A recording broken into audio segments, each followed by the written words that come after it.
Hello, everybody, and welcome in. We are so excited that you are joining us.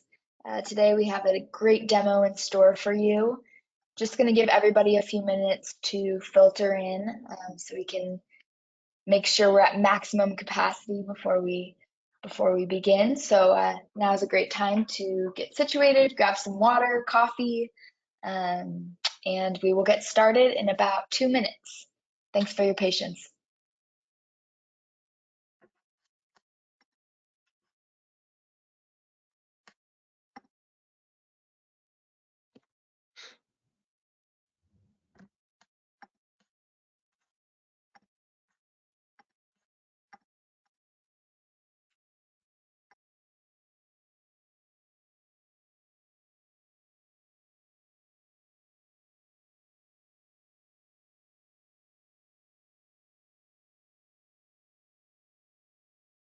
If you are now entering into the meeting, just want to say thank you for coming. We are going to get started in about 1 minute. Just want to make sure we let everyone in before we begin. Thanks for your patience.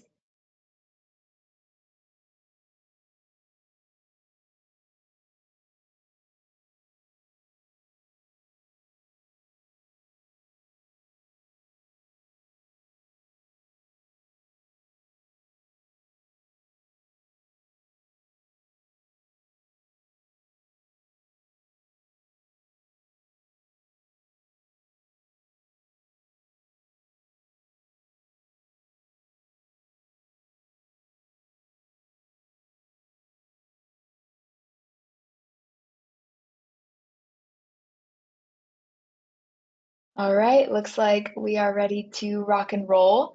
Thank you so much again, everyone, for joining. We're really thrilled that you're here. And at this point, I'm going to turn it over to our presenters. Thank you, Madison, for the warm introduction, and welcome everyone to this week's presentation entitled "Combating Chinese Threat Actors with Advanced Attack Graphs." In this case, we are going to be exploring about the emulation of the politically motivated Chinese APT known as Mustang Panda. My name is Francis Gibernau. I am an adversary research engineer and the cyber threat intelligence project leader within AttackIQ's adversary research team. And today's presentation is going to be divided into two sections. The first one, presented by me, will consist of an intelligence briefing on the adversary, known as Mustang Panda, and an overview of the historical activities that we selected to create the emulations to be presented. The second one, which is going to be presented by Chris Carrion, we have as its main focus presenting our platform and the results of the emulations created for this infamous adversary. Oh, there we go. So starting with some background on this adversary, Mustang Panda is a state-sponsored, politically motivated adversary of Chinese origin that has been active since at least 2012. It is also known as Bronze President, TA416, Honeymite, and Tempex. This adversary is closely aligned with Chinese interest, demonstrating a particular focus on organizations located in North America and Southeast Asia. This adversary typically targets countries strategically important to the Belt and Road Initiative, an initiative that seeks to create a global infrastructure connecting multiple regions of the world with China at its core. In turn, Mustang Panda has shown particular interest in those targets around the China-Mongolia-Russia Economic Corridor, short for CMREC, which is the shortest land corridor between Mongolia and its neighbors that open up alternative transit routes to facilitate trade and investment in the Euro-Asian region. Moreover, Mustang Panda has demonstrated particular skill by utilizing current geopolitical events in order to infect its victims. At the beginning of the 2020 pandemic, Mustang Panda was observed abusing the COVID-19 theme on a large scale, and during 2021, the adversary was observed using documents that use the Ukraine-Russia war theme in order to trick victims into executing the malicious payloads. One of the main tools used by this adversary is a short piece of code referred to as BlogX, which is also known as Sogu or Corplag. This piece of malware has been used by multiple Chinese actors since 2008 and is a remote access Trojan commonly used to establish a persistent backdoor conduct environmental reconnaissance efforts, infiltrate sensitive data, and execute additional payloads. As it is noted on this slide, this threat actor has targeted more than 50 countries around the world in the whole globe. So 7 out of 7 regions have been targeted.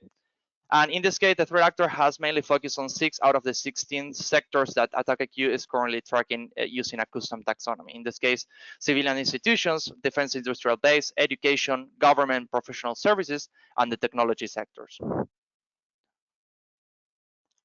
So in this case, AttackIQ released on the 23rd of March of 2023 two new pieces of content named, the first one is the 2022 May Global Phishing Campaign Against Government Targets, which was released by AttackIQ on in the initial days of February 2023.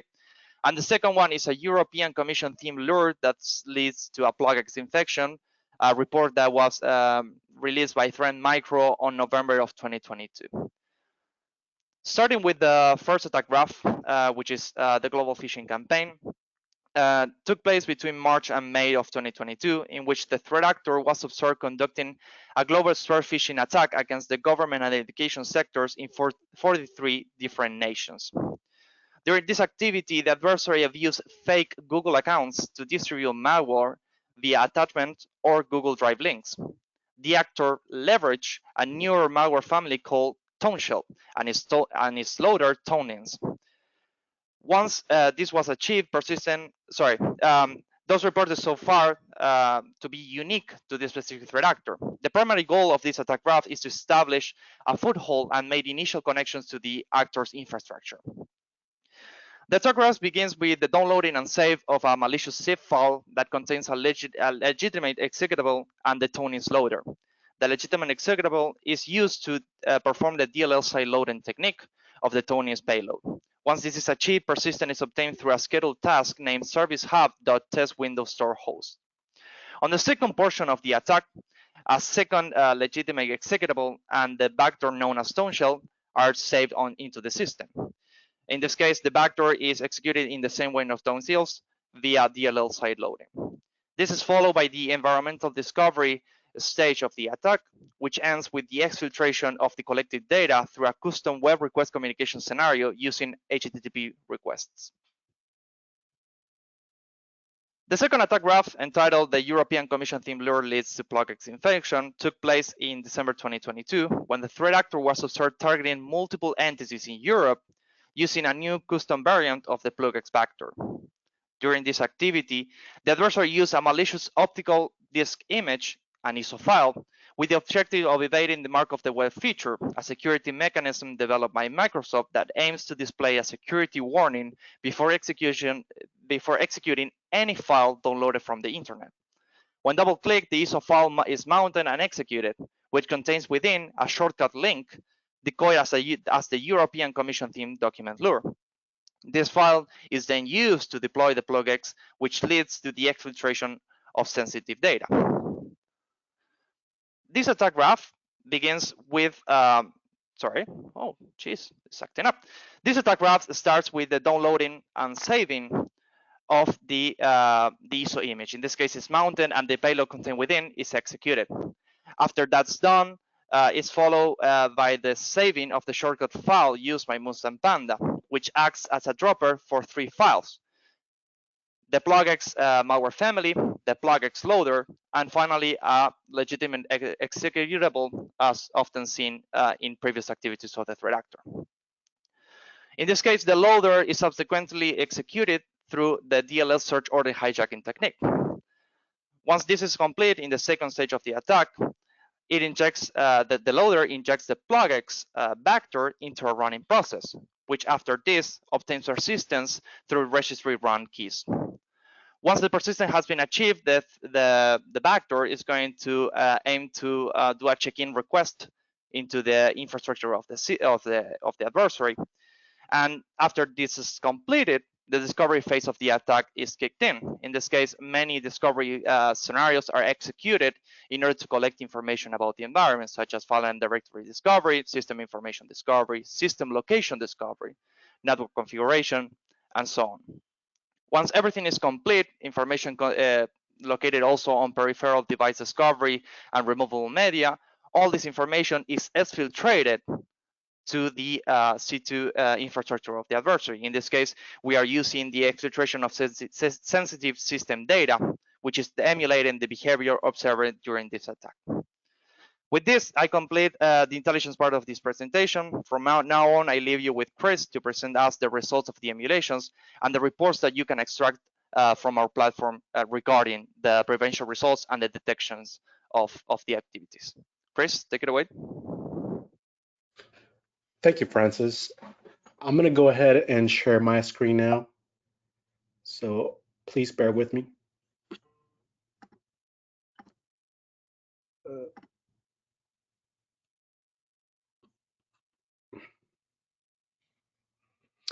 All right.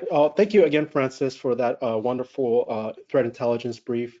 All this is possible in the AttackIQ platform because as a breach and attack simulation platform, we're able to emulate adversary behavior. So we can customize all sorts of attack graphs and kill chains to emulate these types of attacker behavior as briefed by Francis. So I just want to give you a little bit of an overview on the architecture and deployment. How is this all possible? It'll hinges on the management platform here, which I will give you a tour here shortly. Essentially, what happens is all these attack graphs are carried out by what we call the lightweight agents. So they emulate attacker behavior at the atomic level, but also play with each other to be able to, for example, pass along credentials, do reconnaissance, and move laterally through the environment, right? At the same time, we have an application called the Integration Manager, which essentially correlates any security events or logs from your security stack as detection details, and then allows you to see them in the management console. So with that being said, I will definitely like to move to the next tab and show you what the platform looks like and show you what those attack graphs look like that Francis spoke about. So once you log in the platform, what you'll see here is the main page, the landing page, which shows you essentially what are the new type of attack graphs that are available to you to run, as well as some sort of some kind of integration and status information you could see here, such as what type of integrations I have set up, what type of assets have our agent installed in your environment. So let's go ahead and show you real quick how I would engage some of these attack graphs that Francis talked about and run them on your local environment. So what I will do in this case, I'll navigate here to the main menu. And I'm going to go ahead and browse our assessment templates that we have available. So I'm going to click Template Library. And I'm going to search for those attack graphs that Francis was talking about, which was Mustang Panda. So you can see here, we have the new attack graphs that were just released. Also, we have blogs for these attack graphs as well. So if you wanted to get additional details on how we were able to set up these attack graphs, please do visit the website and check those out.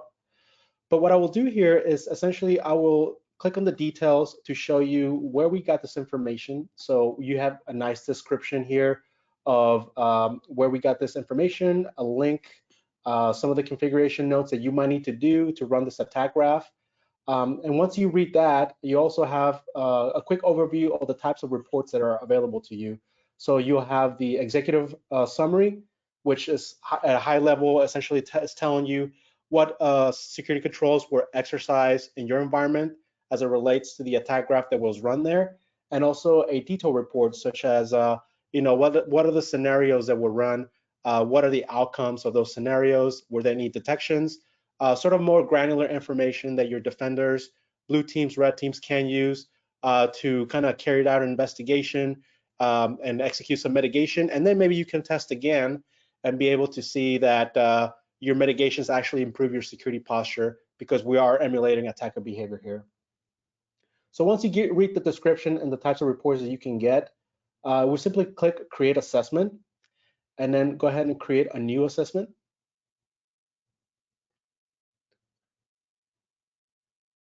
What this will do is going to take us to the assessment setup page, and you can see here you have an overview of one of the attack graphs that was just released, and with the steps, all of these scenarios that you see right here are highly configurable, right? So you can even make your own attack graphs from scratch. All you have to do is create a custom assessment and then start adding the scenarios that you want by clicking this plus button, and then adding, the different types of scenarios that you want to load based on our scenario library.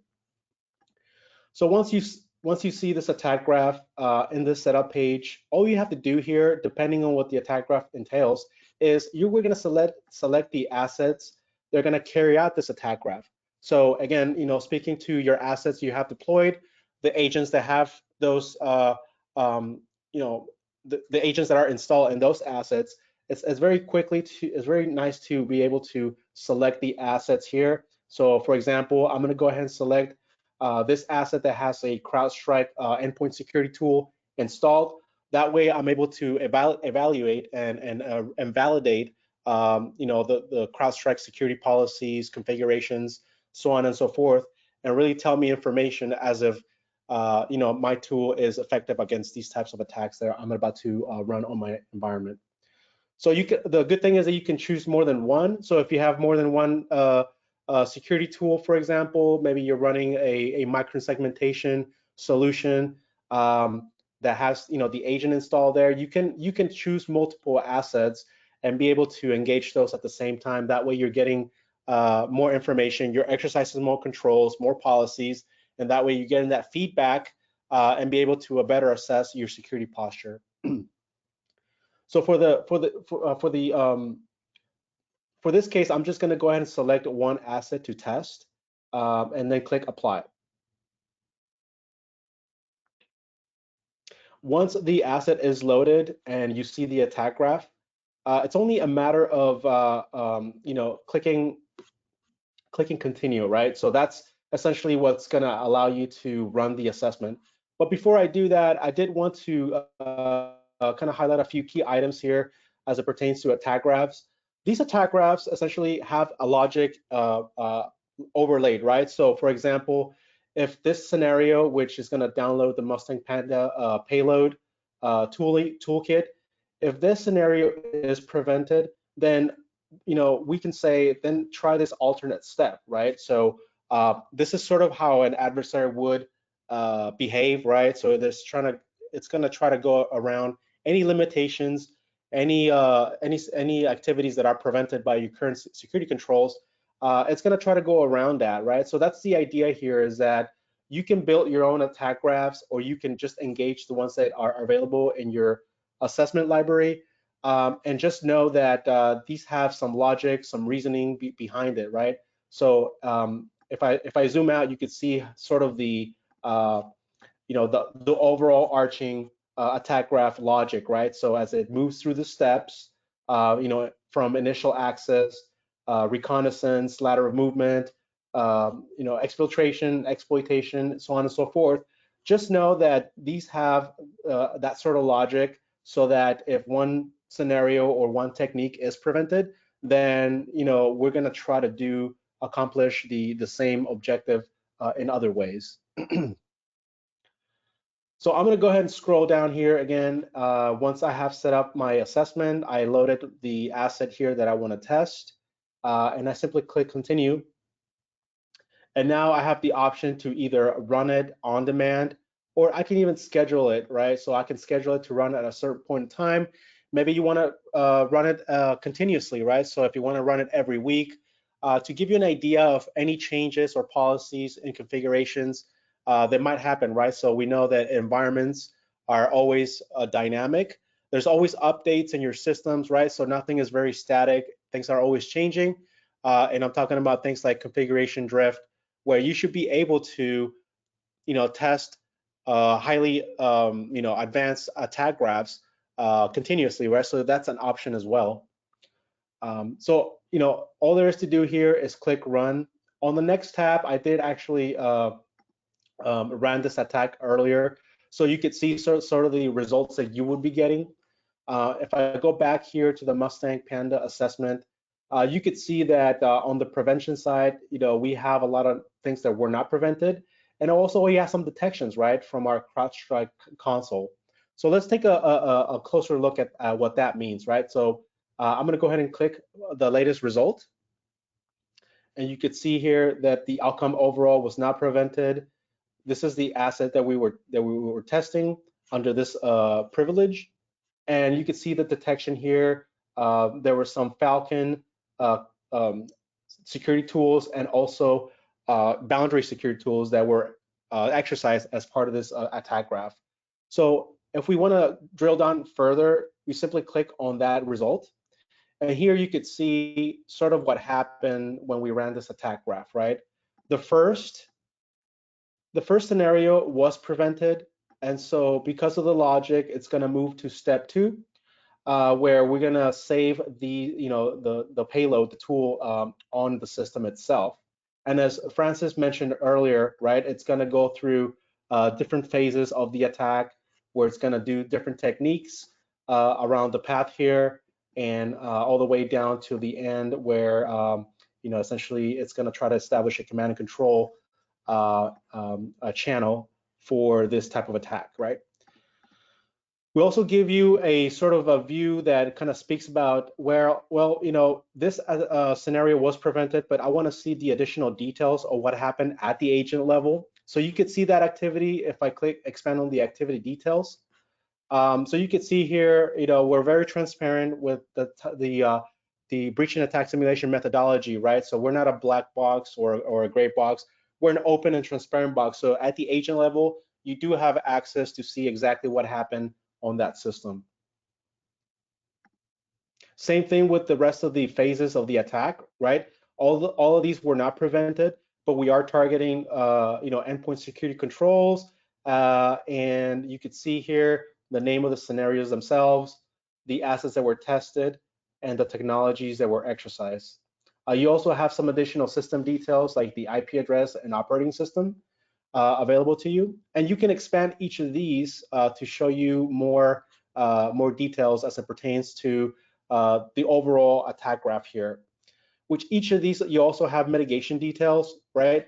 So if you wanted to mitigate and turn this into a prevented outcome, you simply follow the mitigation details, and you can see here, some recommendations, some guidance that allows you to go out there and patch the system, or make the configurations you need to make in order to improve that security posture.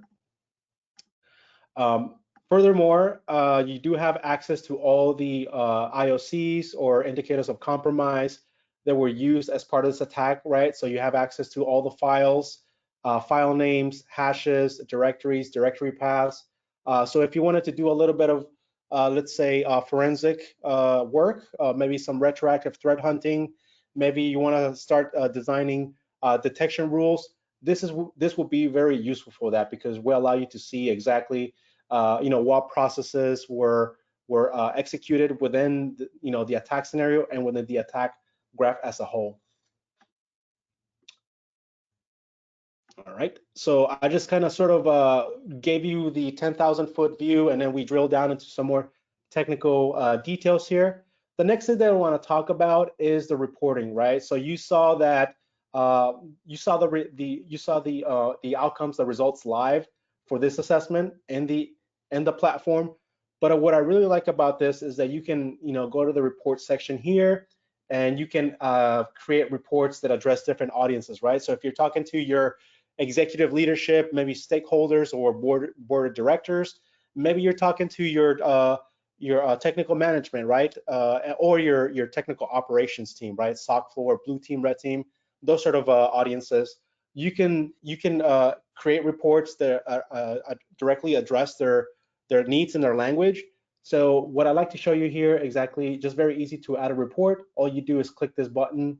You have the option to name the report. So I'm going to name it, a summary report here. And then I'm going to click on the report type, which is going to be an executive summary. Since we only ran this once, you have the choice to choose multiple runs, right? So because I only ran this once, this is the only choice, but you can imagine a scenario where you run this every day.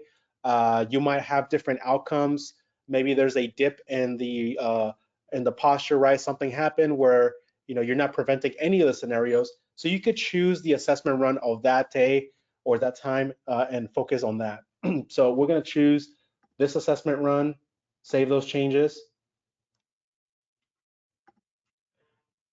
And so we have a detailed attack graph now and a summary report. Actually, I already have created this, so I want to show you what that looks like on the next tab. So all these reports are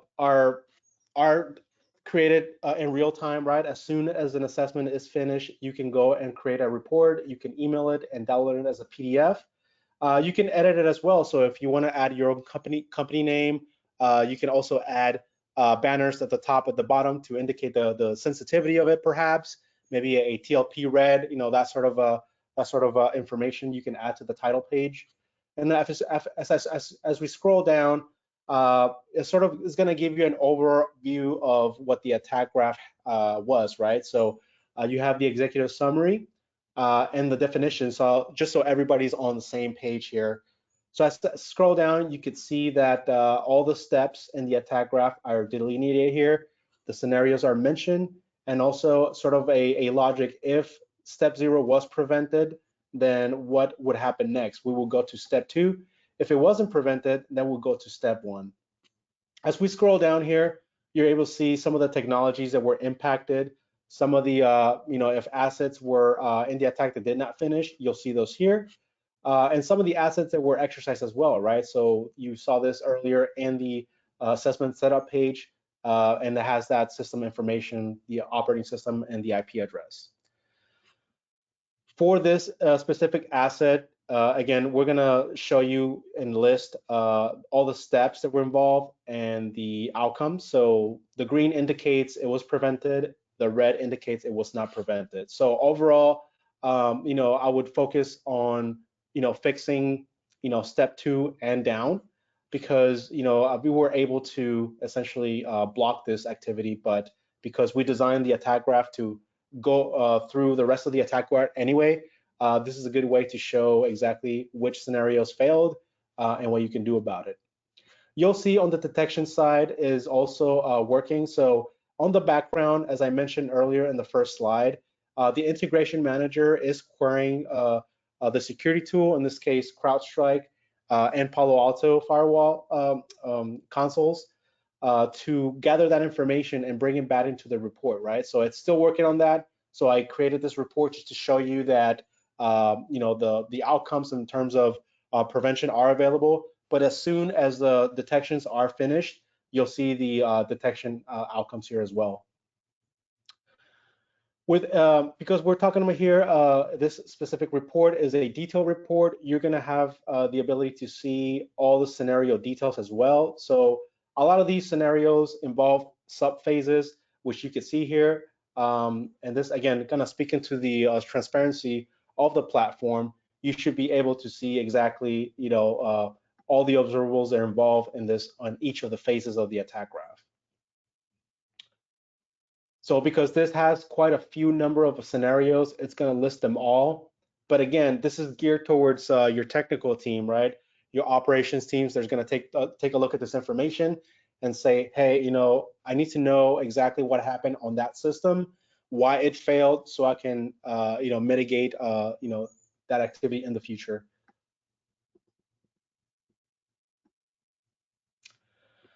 Yep, and at this point, just I want to see if is there any questions here. That pretty much concludes my briefing for today. Again, thank you, Francis, for the excellent threat intelligence briefing. And if there are any more questions, I'll pass the mic back to Madison. Thanks for an awesome presentation. Not seeing any questions currently. Maybe we give it about a minute just to see if anybody has one. You can put it in the question chat box on the side. Just give it about a minute.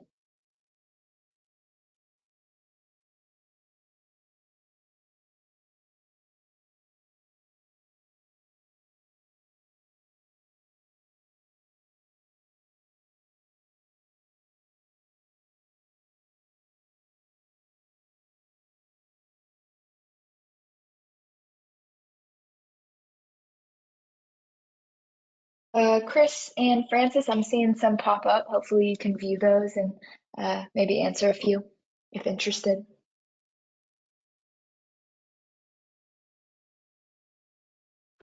I don't see the question actually.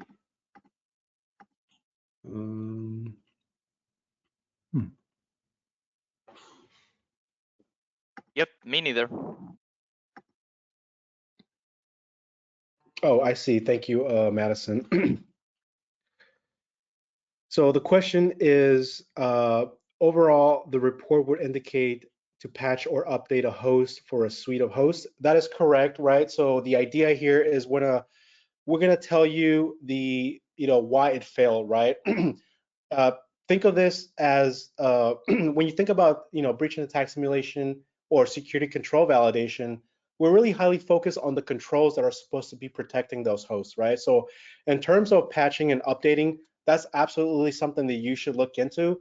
If the recommendation indicates that maybe your definitions are out of date, or maybe there's a new version of the product that you should be updating to, then that's definitely something that you need to do. For the hosts themselves, right? The hosts are actually carrying the attack. So what that means is that essentially, a lot of these hosts have security technologies in them, or can challenge some of the security controls. So things like firewalls, right? You're downloading a payload, or you're exfiltrating data, or checking out a website that it's supposed to be blocked per policy. Really, that's what the agents are doing, just testing those controls. But to your point, if something needs patching in terms of security, that's definitely something that the report would indicate. The second question, I believe, how often are the TTPs added according to the latest attack? So we add TTPs fairly often, and there's sort of a two-tier approach here, right? So we have regular updates every Tuesday where we create new scenarios based on activity that we've seen, new attack graphs. Francis, maybe you can speak a little bit more about this, but we have a whole team that publishes attack graphs, kind of depending on what they're seeing out there in the threat landscape. But generally speaking, for high impact, high priority exploits found in the wild, right? So we can turn that around in 24 hours, and those will be available in the AttackIQ platform as scenarios and/or assessments, right? So and then obviously we have like I said, the adversary research team, which Francis is a part of, that is always looking into new tactics and techniques that are added to the scenario library. Exactly. I'm going to expand real quick on that question. So the TTPs, the techniques and the specific implementation of each one of the techniques, which is called the procedure, are emulated into scenarios. So one specific node of the attack graph. So each node is the specific implementation of a technique. So in this case, every single time that we select an emulation to do a new threat actor, we emulate the recent activities, the most relevant ones that target the most amount of organizations or regions around the world. So when we do that assessment, that initial assessment, we identified those techniques that are being implemented in a different way than the methods that we have currently emulated. So in that case, we create new scenarios for each one of the releases. This is noted on the release notes of every single release that AttackIQ does into the platform. This is released every 2 weeks. In the case of Mustang Panda and any other threat actor that we do, we often do custom scenarios for a specific technique, but the majority of the times the new created scenarios are after the samples that are used by the threat actor. So we use those samples to do the download and the saving of the samples to emulate the behavior on memory and on the file system. And we also emulate the specific web request scenarios that, the web request communications that they perform between the malware and the infrastructure controlled by the adversary. So we try to emulate the specific headers and the structure of the request in order to test security controls that are aiming to control the network, the network connectivity and the communications of the environment rather than any other thing. But yeah, TTPs are emulated constantly for each one of the releases, but many of the emulations that we do, we often reuse specific scenarios because that's the common way of doing it. So as an example, for each one of the scenarios that we do a discovery of the environment, there's maybe 1, 2, or 3 implementations of that specific technique, and we already have it covered. Sorry, we already have it covered, so we reuse them. Thank you, Francis. There was another question here that I see. Can we run this attack? Can this be run against the entire environment? If so, what does the load look like? Any negative impact? You can certainly run all these emulations in the environment. We do test in production environments, right? So we're not using some sort of lab or representative system or staging system. We can emulate behavior live in production. We are non-destructive. All we're doing is trying to trigger control behavior, right? So emulating behavior, allowing you to see if your controls actually pick that up. So in terms of load, right, it's fairly negligible. These attack scenarios at the basic level do not require a lot of CPU or memory, right? So, I can actually show you, for example, a typical assessment, 5 scenarios, typically lasts about, 5 to 10 minutes. And the load there is only, from a baseline CPU and memory, maybe 10% increase. And then after the scenarios or the assessments are finished, then it'll go back to 0, right? So these are very thin agents, right? They are not always consuming resources. All it's doing is running these attack scripts and then reporting back if they were successful or not. The second question was, can this be included into ServiceNow or create a work ticket? Absolutely. You can integrate AttackIQ with incident and ticketing systems, including ServiceNow, Jira, Slack. So that way you can manage the that type of workflow, or security operations workflow, incident response workflows, fairly easy. So yeah, absolutely. You can integrate with ServiceNow, and what will happen is when an assessment is finished and there's some things that were not prevented, for example, or an attack was not prevented, then an incident or ticket will be created, assigned to a group, and then that way the team can start their investigation. Third question is, does AttackIQ include non-APT actions such as OX dump attack? There was a website provided here. Francis, is that something that we do? Yeah, I can reply to that. So in this case, all of the emulations that AttackIQ does, they follow a content life cycle, which is what we call it. So we tend to go after specific countries and specific adversaries that target the most amount of sectors and regions around the world. But many times we often have something that pops up, something that is relevant, something that is new, something that is time sensitive, such as the 3CS desktop app supply chain compromise of last week, which is a piece of content that we are going to be releasing out today. But in that case, something that is time sensitive, we often go after that. Also, CISA alerts and US CERT alerts, that's something that we respond within the 48-hour SLA in order to release a piece of content on that. In this case of the OX dump attack, in this case was an initial access broker, and we cannot emulate that behavior. We can emulate any reporting that comes and tells a specific kill chain. So in order to emulate something and create a good attack graph, we often need to have many tactics covered in that specific infrastructure chain. We need an initial access vector, we need an execution, we need persistence, we need discovery in order to emulate the full attack. In this case, something that is an initial access, there's not too much to emulate. So in this case, if something as this 3CS supply chain attack, there was an initial access, which is the supply chain attack. But after that, we often saw that there were another kill chain that was directly connected to that specific initial access. So in this case, that the OX dump attack against the Deutsche Bank, this initial access broker sells that access, and that access is exploited by other threat actors to carry on an attack, then yes, we can definitely emulate it. But in this case, it's just the initial access, and it's something that is not going to bring enough value to our clients.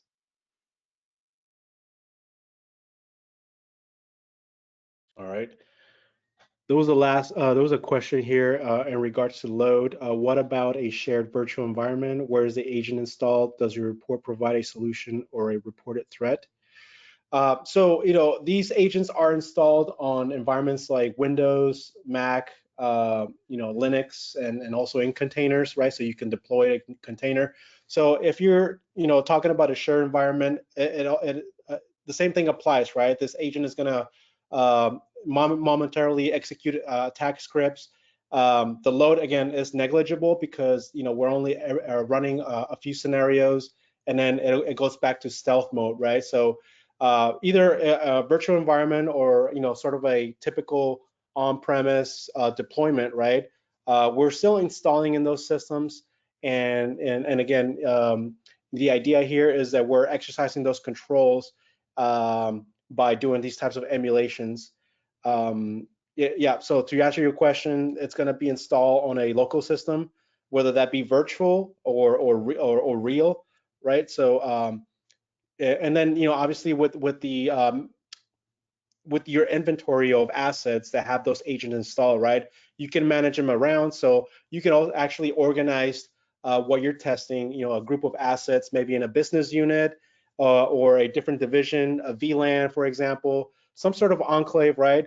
You can group these assets in the platform and manage them that way. So you're only testing parts of the network. Or if you want to engage them and test all of them at the same time, that's totally a possibility as well, right? So these agents are, designed in a way that you can run emulations concurrently. So you can start emulating behavior or running attack graphs on different parts of your environment at the same time. And we're happy to provide you with a more in-depth demo here. If just reach out to Madison, and we can certainly work with you to kind of deep dive more into how we're actually deployed. What those agents look like, how they consume resource, essentially how they work, right? So happy to do that as well. Yes, looks like that is all the time we have for today. Thank you so much, everyone, for participating and attending. Please reach out to us if you would like more information and to chat with us. Always happy to do that. And we hope you have a great day, and we'll see you next time for our weekly demo. Thanks so much.